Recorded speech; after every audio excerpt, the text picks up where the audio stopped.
আবু, তুমি 2 তলা রুমটা ভাড়া দিলে কেন? আমি আমার বন্ধুকে বললাম ওর মামার কাছে দিব, চেনা জানা ছিল, সমস্যা হতো না। যাদের কাছে ভাড়া দিয়েছি তারাও খুব ভালো মানুষ।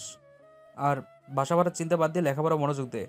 গত বছর অনার্সে ফেল করেছিস, এবার পাস না করতে পারলে 12টা বাজিয়ে দেবো। আমাকে দিয়ে আর পড়াশোনা হবে না আব্বু। আব্বুকে কিছু বলতে না দিয়ে সোজা রুমে এসে দরজা বন্ধ করে বসে থাকি। কোথায় ভাবলাম বন্ধুর মামার কাছে বাসা ভাড়া দিয়ে ওনার মেয়ের সাথে প্রেম করব। আব্বু সব নষ্ট করে দিল। আমি আয়ান খান, আব্বু আলামিন খান। 3 বছর আগে আম্মু মারা যায়। আর লেখাপড়ার কথা জানতে চাহিয়া লজ্জা দিবেন না। রুমে ভালো লাগছে না। রুম থেকে বের হয়ে আব্বুকে বলে বাইরে যাচ্ছি। দরজা দিয়ে বের হই। সিঁড়ি দিয়ে নিচে নামতে গেলে কারোর সাথে ধাক্কা খাই। সামনে থাকা মানুষটার দিকে তাকিয়ে আমি তো পুরাই হা। আমার সামনে একটা পরী দাঁড়িয়ে আছে। আমি এক দৃষ্টিতে তাকিয়ে আছি পরীটার দিকে। এই ছেলে, চোখে দেখতে পাও না? এত সুন্দর পরী যদি সামনে থাকে তাহলে যে কেউ অন্ধ হয়ে যাবে। তুমি তো বড্ড বেয়াদব। বড় আপুদের সাথে কিভাবে কথা বলতে হয় জানো না? আমি আবার কোথায় বেয়াদবি করলাম? আর আপনি আমার কোন জন্মের আপু? নাম কি তোমার? আর কত তলায় থাকো? আমি আয়ান, এই বিল্ডিংটা পুরোটাই আমাদের। আপনার নাম কি? ও, তুমি তাহলে বাড়িওয়ালার ছেলে। আমি রুতবা, আজকে এখানে উঠেছি। আপনি তাহলে নতুন ভাড়াটিয়া? হুম। আচ্ছা, যেখানে যাচ্ছিলে যাও। বলেই রুদ্বা আমাকে পাশ কাটিয়ে চলে যায়। আমি বুকের বাম পাশে হাত দিয়ে দেয়ালের সাথে হেলান দিয়ে রুদ্বার যাওয়ার দিকে তাকিয়ে আসি। সাথে করে আমার মনটা নিয়ে গেল। যে করে হোক এই সিনিয়রকেই আমার বউ করব। আর বাহিরে গিয়ে কাজ নেই। রুমে চলে আসি। বেডে শুয়ে রুদ্বার কথা ভাবছি। ফ্যানের দিকে তাকিয়ে আব্বু আমার রুমে এসে আমাকে এমনভাবে আনমনে দেখে বলছে, কি হয়েছে তোর? এমন করে ফ্যানের দিকে তাকিয়েছিস কেন? আই মিন লাভ আব্বু। এক দেখায় মন হারিয়ে ফেলেছি। কি বলছিস এসব? তোর শরীর ঠিক আছে তো? কোথা থেকে পড়ে আবার মাথায় আঘাত পেয়েছিস নাকি? তুমি যাও তো আব্বু, এই বয়সে আমার ফিলিংস বুঝবে না।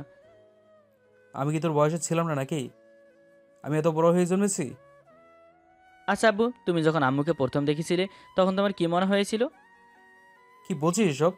ইচ্ছে করছে থাপ্পড় দিয়ে দাঁতগুলো ফেলে দেই। আব্বু চলে যায়। আমার মনের কি অবস্থা তুমি বুঝবে না আব্বু। কোলবালিশ জড়িয়ে ধরে শুয়ে থাকি। রুমে এসে সোফায় বসে আছি। ছোট বোন রুহি আমার পাশে বসে বলে, আপু, আমি এই পড়াটা বুঝতে পারছি না, একটু বুঝিয়ে দিবে? আমি রুহিকে পড়া বুঝিয়ে দিই। রুহি ওর রুমে চলে যায়। কাল থেকে আবার অফিসে যেতে হবে।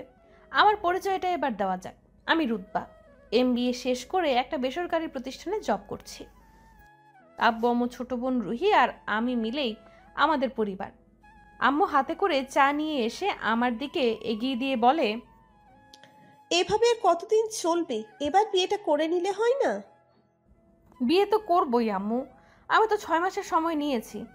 এখনই কেন পাগল হয়ে যাচ্ছ?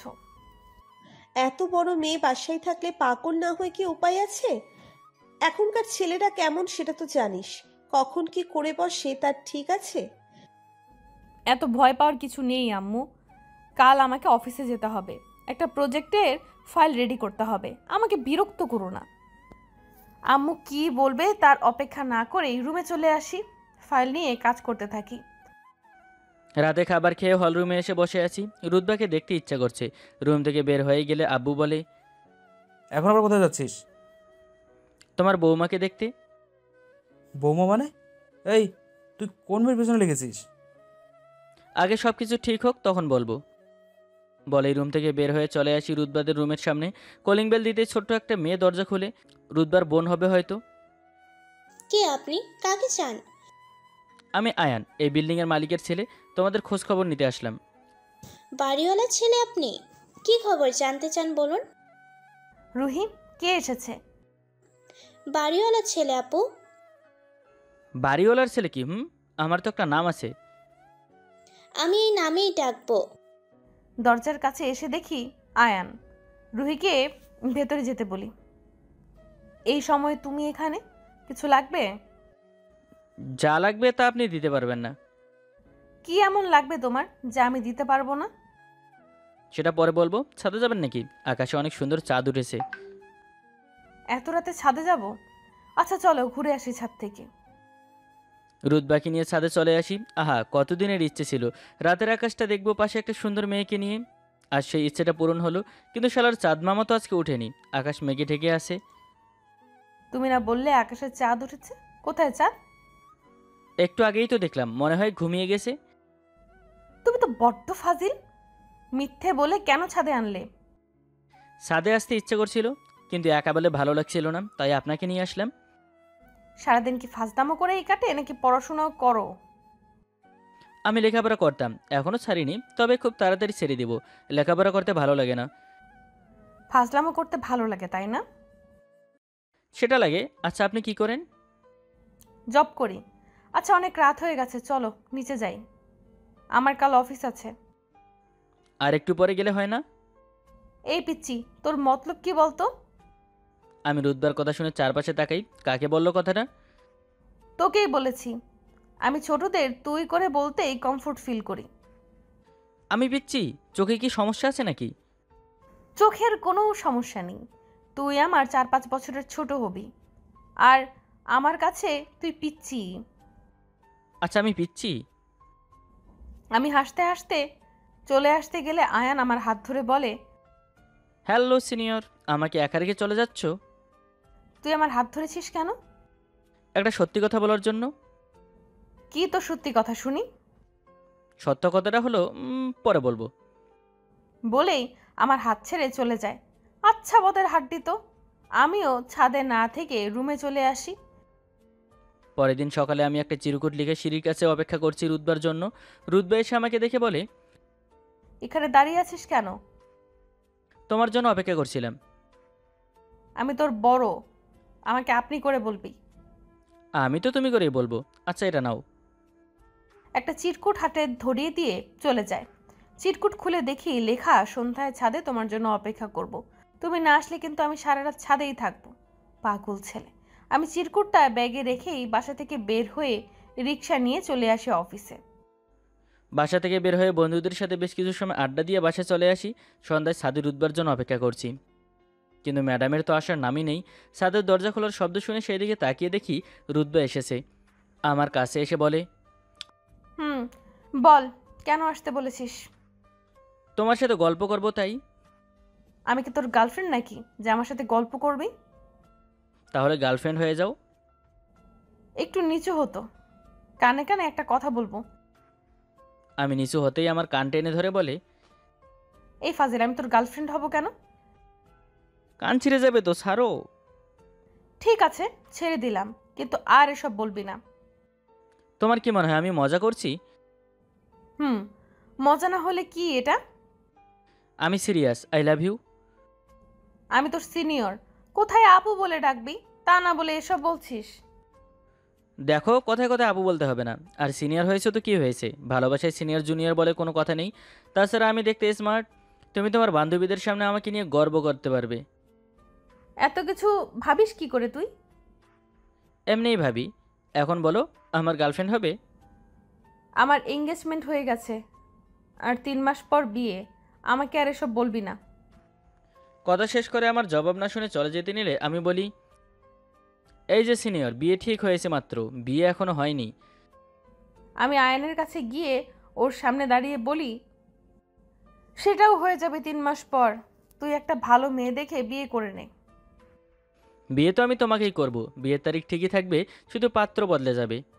আমি তোমার বর হব, আমি ছাড়া তুমি কারো হবে না। আর একটা কথা, হবু বরকে তুমি করে বলার অভ্যাস করো, নয়তো বিয়ের পর তুই করে বললে লোকে কি বলবে? এতটা কনফিডেন্সে আসে কোথা থেকে? ভালোবাসি তোমাকে, আর আমার ভালোবাসা এতটুকু মিথ্যে নেই। সো আমার হবার জন্য রেডি হয়ে যাও। আর হ্যাঁ, আই লাভ ইউ সিনিয়র। এ ছেলে তো বড্ড পাজি, কিভাবে আই লাভ ইউ বলে চলে গেলে? এটা আস্ত একটা পাগল। আমি হাসতে হাসতেই রুমে চলে আসি। রুমে আসতেই রুহি এসে বলে, আপু, দুলাভাই কল করেছিল, কাল তারা বিয়ের তারিখ দিতে আসছে। বিয়ের তারিখ দিতে আসছে মানে? আম্মু কোথায়? আম্মু তো আপুর সাথে তোমার বিয়ের কথা নিয়ে। আমি আব্বু আম্মু রুমে গিয়ে দেখি তারা কিছু নিয়ে কথা বলছে। কিরে, এত সময় কোথায় ছিলি? রোহিত কল করেছিল, কাল বিয়ের তারিখ ঠিক করতে আসছে ওরা। আম্মু, আমি বলেছি না এখন বিয়ে করব না, এত তাড়াহুড়ো করার কি আছে? তাড়াহুড়োর কি আছে? বিয়ে যখন করবি তখন লেট করে লাভ কি? আর তাছাড়া তোর বয়সও হয়ে যাচ্ছে। আমি 3 মাসের আগে বিয়ে করব না, বাস। আর জোরাজুরি করলে আমি এই বিয়েই করব না। আচ্ছা, এত উত্তেজিত হবার কি আছে? তুই রোহিতের সাথে কথা বল, দেখ রোহিত কি বলে। আমি আর কিছু না বলে রুমে এসে রোহিতকে কল করি। রোহিত বিয়ের কথা বলতেই আমি বলি, এত বিয়ের জন্য পাগল হয়ে গেছো কেন? আমি তোমার থেকে 6 মাসের সময় নিয়েছি, এখনো 3 মাস বাকি। রোহিত বলে আব্বু আম্মু চাইলেও এখন বিয়েটা হয়ে যাক। আমার এক কথা, 3 মাসের আগে বিয়ে হবে না। রোহিত ঠিক আছে বলে কল কেটে দেয়। আমি মোবাইল রেখে বেডে শুয়ে পড়ি। রুমে বসে রুদবার জন্য একটা চিরকুট লিখছি। আব্বু রুমে এসে পাশে বসে পড়ে। পড়তে না বসে খাতার পাতা ছিঁড়ে কি লিখছিস? তোমার বৌমার জন্য চিরকুট লিখছি। তোর একটু লজ্জা করে না নিজের বাবার সামনে এসব বলতে? লজ্জা পাবো কেন? তোমার লজ্জার কথা। ছেলে বড় হয়ে গেছে, কোথায় ছেলেকে বিয়ে করাবে তা না করে ছেলেকে বাধা দিচ্ছ। তোকে যে আল্লাহ কোন মাটি দিয়ে বানিয়েছে, একটু লজ্জা শরম নেই তোর? এটা 2022 আব্বু, এখন লজ্জার দিন শেষ। আর তুমি ছাড়া আমার কেউ নেই। তোমার কাছে না বললে কার কাছে বলবো? আচ্ছা, তা মেয়েটা কি শুনি? আমাদের নতুন ভাড়াটিয়ার মেয়ে। রুতবা নামের মেয়েটা? ও তো তোর থেকে বড়। তাতে কি হয়েছে শুনি? আমার ওকে খুব ভালো লাগে। তো যা ইচ্ছে তাই কর, আমি তোকে কখনো তোর কোনো কাজে বাধা দেইনি আর দেবও না। বলে আব্বু চলে যায়। আমি গুগল থেকে সচিন টেন্ডুলকার আর প্রিয়াঙ্কা চোপড়ার ছবি বের করে মোবাইলে রেখে দিই। পরের দিন অফিস থেকে আসার সময় সিঁড়ি দিয়ে ওঠার সময় আয়ান এসে সামনে দাঁড়ায়। এখন আবার কি চাই তোর? তোমার সাথে কথা আছে, ফ্রেশ হয়ে ছাদে আসো। মাত্র অফিস থেকে এসছি, খাবার না খেয়ে তোর কথা শুনতে হবে? ঠিক আছে, তাহলে খাবার খেয়ে ছাদে আসো, আমি অপেক্ষা করছি। ঠিক আছে, আসছি। আমি ছাদে চলে আসি। 1 ঘন্টা পর রুদবা ছাদে আসে, আমার সামনে এসে বলে, কেন ডেকেছিস বল? আচ্ছা, আমাকে তোমার ভালোবাসার সমস্যা কোথায়? আমি কি একা নাকি যে নিজের থেকে সিনিয়র মেয়েকে বিয়ে করতে চেয়েছি নাকি? আয়ান, তুই খুব ভালো ছেলে। আমার আর তোর সম্পর্ক এই সমাজ মানবে না। আর তাছাড়া আমার বিয়ে ঠিক হয়ে আছে। তোমার মোবাইলের হোয়াটসঅ্যাপ নাম্বারটা দাও। নাম্বার দিয়ে কি হবে? আমাকে রাতভর আমাকে বিরক্ত করার জন্য? বিরক্ত করবো না, নাম্বার দাও। আমি আমার নাম্বার দিতেই আয়ান হোয়াটসঅ্যাপে 2টা ছবি দেয়। আমি হোয়াটসঅ্যাপে ঢুকে দেখি সচিন টেন্ডুলকার আর তার সিনিয়র বউ আর প্রিয়াঙ্কা চোপড়ার নিকের ছবি। আমি ছবিগুলো দেখে হেসে দিই। এই ছবি দেওয়ার মানে কি? শচীন তার থেকে সিনিয়র মেয়েকে বিয়ে করেছে, নিকও তার থেকে সিনিয়র মেয়েকে বিয়ে করেছে, তাহলে আমার বেলায় কেন সমস্যা হবে? আমার বিয়ে ঠিক হয়ে আছে, তুই কেন বুঝতে পারছিস না? চলো কাজী অফিসে গিয়ে বিয়ে করে আসি, তারপর বলবো আমি তোমাকে জোর করে বিয়ে করেছি। উফ, পাগল হয়ে গেছিস। আমি কেন তোকে বিয়ে করব? কারণ তুমি আমাকে ভালোবাসো, আর ওই ছেলেকে তুমি বিয়ে করতে চাও না। শুধু আঙ্কেল আন্টির কথা রাখতে তুমি এই বিয়েতে রাজি হয়েছো। তুই আমাকে আর কখনো এসব বলবি না। রুহি কিন্তু আমাকে সব বলেছে। রুহি তোকে সব বলেছে মানে? সকালে ঘুম থেকে উঠে সিঁড়িতে বসে আছি, দেখি রুহি স্কুল যাচ্ছে। আমি রুহিকে ডাকি, রুহি আমার সামনে এসে বলে, এই বাড়িওয়ালার ছেলে, ডাকছো কেন? আচ্ছা তুমি আমাকে আয়ন ভাইয়া বলে ডাকো না কেন? আমার ইচ্ছে তাই। ডেকেছো কেন বলো? আচ্ছা রুহি, তোমার আপু যার সাথে বিয়ে ঠিক হয়েছে তাকে কি তোমার আপুর পছন্দ? সেটা জেনে তোমার কি লাভ? এই নাও, এখানে 10টা ক্যাডবেরি চকলেট আছে, এবার বলো। ঘুষ দেওয়ার কারণ কি? আপুর সাথে তোমার কিছু আছে নাকি? সেটা পরে বলছি, আগে তুমি আমাকে সব বলো। রোহিত ভাইয়া আপুর বন্ধুর ছেলে আমাদের বাসায় এসে আপুকে দেখে আর তারপর বিয়ের কথা বলে। আপু ওনার বন্ধুর কথা ফেলতে পারেনি, তাই রাজি হয়ে গেছে। কিন্তু আপু রোহিত ভাইয়াকে পছন্দ করে না, আবার আপুকে তাদের কাছেও ছোট করতে চায় না, তাই এই বিয়েতে রাজি হয়েছে। এখন তুমি বলো, এসব তুমি জানতে চাইলে কেন? কারণ আমি তোমার দুলাভাই হব। আচ্ছা তুমি স্কুলে যাও, আর রোজ আমি তোমাকে চকলেট এনে দিব। রুহি তোকে সব বলেছে মানে? বলে দিয়েছে। এই চিরকুটটা নাও, যদি তোমার মনে হয় আমি তোমার যোগ্য তাহলে আসবে, আর না হলে বুঝে নেব তুমি আমাকে চাও না। চিরকুট আমার হাতে দিয়ে চলে যায়। আমি চিরকুট খুলে লেখাটা পড়ি। আমি তোমার জন্য সকাল 10টায় কাজী অফিসের সামনে অপেক্ষা করব। কালকে তোমার সিদ্ধান্তটা বলবে আমাদের বাকিটা পথ একসাথে চলবে নাকি আলাদা। নিচে ঠিকানাটাও লিখে দিয়েছে। কি করব বুঝতে পারছি না। এই কয়দিনে আয়নকে আমিও খুব ভালোবেসে ফেলেছি। আমি কোন দিকে যাব? আব্বু আম্মুকে কষ্ট দিতেও পারবো না, আয়ানকে হারালেও কখনো সুখী হতে পারবো না। চিরকুটটা হাতে নিয়ে রুমে চলে আসি। রুতবা, তোর আব্বু আর তোর আঙ্কেল আগামী শুক্রবার তোর আর রোহিতের বিয়ে ঠিক করেছে। তোর আব্বু কথা দিয়ে এসেছে।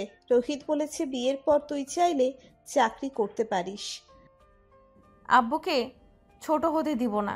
আই এম সরি আয়ান, আমি তোমার হতে পারবো না। তোমার হতে গেলে আমার আব্বু সবার কাছে মাথা নিচু করে থাকবে। আমি কিছু না বলে রুমে চলে আসি।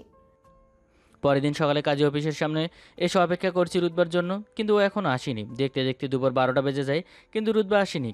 খুব কষ্ট হচ্ছে। এই প্রথম কাউকে মন থেকে চেয়েছি, কিন্তু সে আমার হবে না। মনে আকাশে একরাশ মেঘে জমে আছে, চোখের পানি হয়ে ঝরছে। আমার কষ্ট আকাশটাও কেঁদে ফেলে। ঝুম বৃষ্টি শুরু হয়। কাজী অফিস থেকে হাঁটতে হাঁটতে বাসায় চলে আসি। শরীর বরফের মতো ঠান্ডা হয়ে গেছে। দরজার সামনে এসে কলিং বেল দেই। আব্বু দরজা খুলে আমার এই অবস্থা দেখে বলে, তোর এই অবস্থা কোনো? তোর বৃষ্টিতে ভিজলে শরীর খারাপ হয়, তুই ভুলে গেছিস? কেন ভিজছিস তুই? আমি কিছু না বলে আব্বুকে জড়িয়ে ধরে কান্না করে দেই। আমাকে কান্না করতে দেখে আব্বু ঘাবড়ে যায়। আয়ন বাবা, কি হয়েছে তোর? তুই কান্না করছিস কেন? আমি হেরে গেছি আব্বু, আমি হেরে গেছি। রুতবা আমাকে ভালোবাসে না, তোমার ছেলের ভালোবাসা হেরে গেছে। আর কিছু বলার আগে আমি সেন্সলেস হয়ে যাই। আব্বু আমাকে ধরে বেডে শুয়ে দিয়ে ভেজা কাপড় খুলে ডক্টরকে কল করে আসতে বলে। অফিসে যেতে ভালো লাগেনি, তাই বসকে কল করে ছুটি নিয়েছি। রুম থেকে বের হয়ে দেখার চেষ্টা করছি আয়ানকে দেখা যায় কিনা। হঠাৎ একজন ডক্টর এসে বলল, আলামিন খানের রুম কয়তলায়? আমি জিজ্ঞেস করলাম কেন? ডক্টর বলে তার ছেলে নাকি খুব অসুস্থ। আমি ডাক্তারকে সাথে নিয়ে আয়ানের ফ্ল্যাটে এসে দেখি আয়ান কাঁপছে। আঙ্কেল পাশে বসে হাত ডলছে। ডাক্তার আয়ানকে দেখে বলে, বৃষ্টিতে ভেজার কারণে এমন হয়েছে, ভয়ের কিছু নেই। ডক্টর কিছু মেডিসিন লিখে দিয়ে যায়। আমি আয়ানকে এই অবস্থায় দেখতে পাচ্ছি না, তাই রুমে চলে আসি।